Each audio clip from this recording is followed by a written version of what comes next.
আরেকটি বিষয় সীমান্তে হত্যা এবং পুশিং, এই কথাটা আমরা ঠিক সেইভাবে বলছি না, ছোট্ট ছোট্ট করে নিউজ দিচ্ছি আপনার কোথাও। আমি সাংবাদিক ভাইদেরকে অনুরোধ করবো, সকল সংবাদ কর্মী, সংবাদ মাধ্যম সবাইকে অনুরোধ করবো এই ব্যাপারটাকে সিরিয়াসলি রাখার জন্য। এটা কোনো হালকা ব্যাপার নয়, প্রতিদিন ঘটছে এটা এবং সীমান্তের চারদিকে ঘটছে।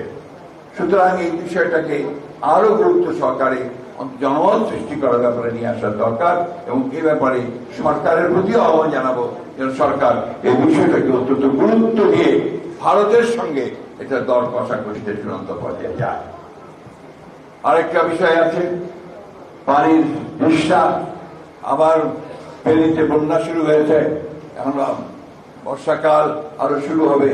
এ ব্যাপারটা আমি অনুরোধ করবো যে তারা অত্যন্ত জোরালো ভাবে এই পানির হিস্সার ব্যাপারগুলো, পানি বন্টনের বিষয়গুলোকে তারা নিশ্চিত করবে। জাতীয় ঐক্য সবচেয়ে বড় জিনিস আপনারা বলেছেন, আমরা বিশ্বাস করি সবচেয়ে বড় জাতীয় ঐক্য তৈরি করা দরকার।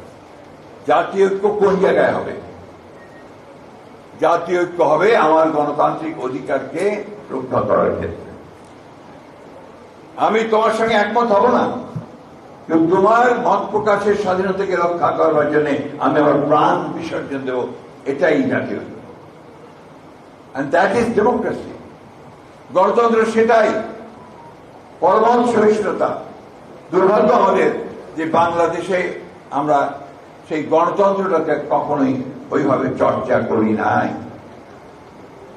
আপনি যদি চর্চাই না করেন, কারণ গণতন্ত্রটা একটা কালচার, এটা একটা কালচার, এটাকে যদি চর্চা না করেন আপনি ওই জায়গায় পৌঁছবেন কি করে?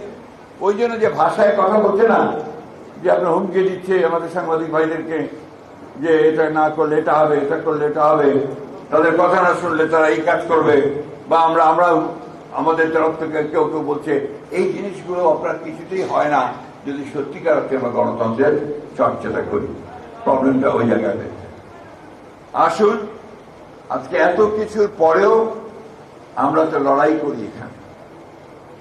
সেই তিতুমিরের আগে থেকে আমরা এখানে লড়াই করেছি, 12 ভূঁইয়ারা লড়াই করেছে, 71 সালের স্বাধীনতা যুদ্ধ করেছি, আমরা 52 যুদ্ধ করেছি, 54 যুদ্ধ করেছি, তারও আগে আমরা 91-তে আন্দোলন করেই আমরা স্বৈরাচার থেকে মুক্ত হয়েছি এবং সর্বশেষ এই 24শে জুলাই আগস্ট যেটা আপনারা বলছেন, এবং আরো 15 বছর যুক্ত করে আমরা কিন্তু সীমান্ত সংগ্রাম লড়াই করে আছি।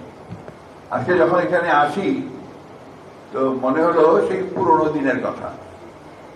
আগে যখন এখানে আসতাম তখন আমি সিঁড়ি দিয়ে টকবক টকবক লাফি উঠতাম। এখন যখন এখানে আসি আমাকে ধরে দেখে শুনে উঠতে হয়। অর্থাৎ আমি এই প্রক্রিয়াতে 15 বছরে কিন্তু আমি বুড়ো হয়ে গেছি। We are the decaying line. এবং আমাদেরকে নির্ভর করতে হবে কিন্তু ওই তরুণদের ওপরেই। তাদেরকেই আমাদেরকে এডুকেট করতে হবে, তাদেরকেই মোটিভেট করতে হবে যেন সত্যিকার অর্থেই একটা গণতান্ত্রিক বাংলাদেশ তৈরি করার ব্যাপারে তারা এগিয়ে আসে এবং সেখানে তারা সফল হয়। আপনাদের সকলকে আন্তরিক ধন্যবাদ, কৃতজ্ঞতা। আপনারা সবসময় আমার পাশে ছিলেন, সেই রাত্রির কথা আমি কখনোই ভুলবো না, ভোলা সম্ভব না। আপনারা সবাই ছিলেন এবং যখন আমি আপনার যখন আপনার বেরোচ্ছি তখন যে আক্রমণটা আমাকে করা হয়েছিল তারা আপনাদের অনেকে ইনজিওর্ড হয়েছিল। আমি সারা জীবন আমার ব্যক্তিগত অবস্থাকে মনে রাখি এবং I am grateful for that. আপনাদের কাছে আমি অনেকভাবে ঋণী।